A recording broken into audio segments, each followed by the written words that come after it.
guide me, keep me free from the trap that's set for me. For you are my refuge. Into your hands I commit my spirit. Deliver me, Lord, my faithful God. I hate those who cling to worthless idols. As for me, I trust in the Lord. 7, I will be glad. Love, for you saw my affliction and knew the anguish of my soul. You have not given me into the hands of the enemy, but set my feet in a spacious place. 9, be merciful to me, Lord, for I am in distress. My eyes grow weak with sorrow, my body with grief. My life is consumed by anguish, and my years by groaning. My strength fails because of my affliction, and my bones grow weak. Because of all my enemies, I am the utter contempt of my neighbors, and an object of dread to my closest friends. Those who see me on the street flee from me. 12, I am forgotten as though I were dead. I have become like broken pottery. For I hear many whispering, terror on every side. They conspire against me and plot to take my life. But I trust in you, Lord. I say, you are my God.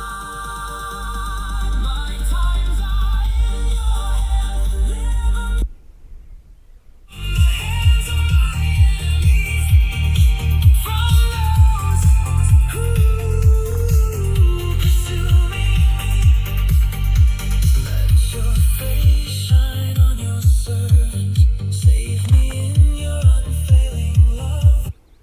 17, let me not be put to shame, Lord, for I have cried out to you. But let the wicked put to shame and be silent in the realm of the dead.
7,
you.